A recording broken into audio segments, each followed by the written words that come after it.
Hello, আসসালামু আলাইকুম সবাইকে অ্যান্ড ঈদ মোবারক ওয়ান্স অ্যাগেইন। সো আলহামদুলিল্লাহ কানাডাতে আসার পর দ্বিতীয়বারের মতো রমজানের ঈদ উদযাপন করতেছি।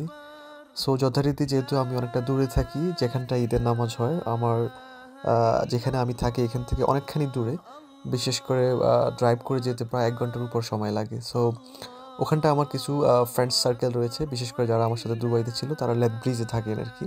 তো লেথ ব্রিজে নর্মালি আমরা জুমার নামাজ অথবা ঈদের নামাজ স্পেশাল নামাজগুলো ওখানেই স্পেশালভাবে অর্গানাইজ করা হয়, তো ওখানে পড়া হয়। সো যেহেতু অনেক দূরে ড্রাইভ, আগের দিন আসলে আমি একটু লেট নাইট করি সবসময়, বাট ঈদের নামাজকে উপলক্ষ করে আমি নর্মালি যেদিন চাঁদ রাত ছিল ওই দিন হচ্ছে একটু আগে থেকেই প্রিপারেশন নিয়ে তাড়াতাড়ি, বিশেষ করে জামা কাপড় রেডি করে একটু তাড়াতাড়ি ঘুমিয়ে যাই যাতে সকালবেলায় উঠতে পারি। তো যথারীতি আমি সকাল 7টার মধ্যেই মোটামুটি রেডি হয়ে যাই। তারপর আমরা এখান থেকে ড্রাইভ করে আমার দুজন ফ্রেন্ডস ছিল যারা সবসময় আমাকে অনেক হেল্প করে, বিশেষ করে লং ড্রাইভে যাওয়ার জন্য। স্পেশালি জুমার নামাজ অথবা ঈদের নামাজ পড়ার জন্য আমরা আগে থেকে আর কমিউনিকেট করে ডেট অথবা টাইমটা স্কেজুল করে নিই, দেন ওইভাবে আমরা হচ্ছে প্রসিড করি। সো আমি যেখানটা থাকি এটা হচ্ছে, এই জায়গার নাম হচ্ছে টেভার, আলবার্টা প্রভিন্সেই।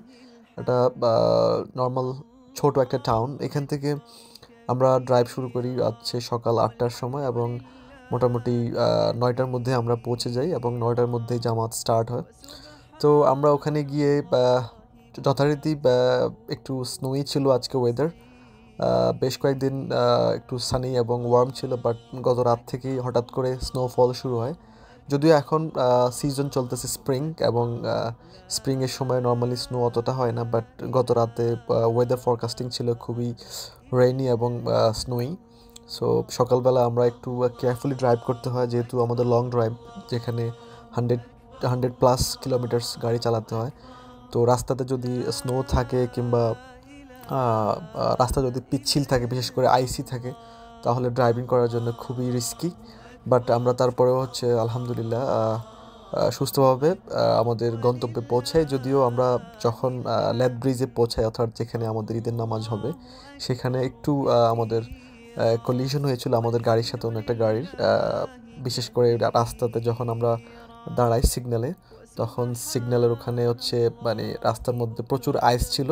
তো গাড়ি ব্রেক করা অবস্থায় হচ্ছে মানে ধাক্কা দিয়ে হচ্ছে সামনের গাড়িটার সাথে গিয়ে লাগে আর কি। তো আলহামদুলিল্লাহ খুব বেশি একটা প্রবলেম হয়নি, জাস্ট হালকা একটু ডেন্ট হয়েছে আমাদের সামনের গাড়িটার। তারপর আমরা কথা বলে, নর্মালি আপনি যদি এখানে কোনো গাড়ি হিট করেন সেখানে আপনাকে অন দ্য স্পটই কপস ফোন করতে হয় এবং রিপোর্ট করা লাগে। তো যেহেতু আমরা দুপক্ষেই আসলে নামাজের জন্য খুব তাড়াহুড়ো করতেছিলাম, সেক্ষেত্রে আমরা নিজেদের মধ্যে পার্সোনালি নেগোশিয়েট করে তাড়াতাড়ি নামাজটা ধরার চেষ্টা করি, যেহেতু জামাত ছিল 9টার মধ্যেই। নর্মালি আমাদের শুক্রবারে জুমার নামাজ পড়া হয় ল্যাথব্রিজ ইসলামিক ইনস্টিটিউট মসজিদে, বাট ওইখানে খুব বেশি একটা জায়গা নাই, বিশেষ করে ঈদগাহ অথবা ঈদের নামাজ আয়োজন করার জন্য। সো সেই ক্ষেত্রে অথরিটি সবসময় এই বিশাল অডিটোরিয়ামটিকে আসলে বরাদ্দ করে ঈদের নামাজের জন্য। আমরা গতবারেও এখানে নামাজ পড়েছি। খুবই চমৎকার, দেখতে পাচ্ছেন লেফট হ্যান্ড সাইড হচ্ছে মহিলাদের জন্য এবং রাইট হ্যান্ড সাইড হচ্ছে পুরুষদের জন্য বরাদ্দকৃত। আর এখানে প্রতি বছর ঈদের সময়, বিশেষ করে এই সময় গ্রিন টার্ফ বিছানো হয়। আপনারা দেখতেই পাচ্ছেন আর্টিফিশিয়াল গ্রিন টার্ফ, যাতে আসলে মুসল্লিরা খুবই কমফোর্টেবলি জামাত আদায় করতে পারে। সো যত সময়ের মধ্যে আমরা আমাদের জামাত এবং খুতবা শেষ করি, তারপর আমাদের ওখানে আরও কিছু বন্ধু ছিল, ওদের সাথে এবং অন্যান্য মুসল্লিদের সাথে ঈদের শুভেচ্ছা বিনিময় করার পর লাইনে দাঁড়িয়ে হচ্ছে আমরা মিষ্টান্ন সংগ্রহ করি। প্রতি বছরের ন্যায় ঈদগাহ কর্তৃপক্ষ মুসল্লিদের জন্য মিষ্টান্নর আয়োজন করেছিলেন। সো যথারীতি আমরা বাইরের খুব একটা যাওয়া হয়নি, নামাজ শেষ করার পরই বাসায় ব্যাক করি, যেহেতু ওয়েদার খুব একটা ভালো ছিল না।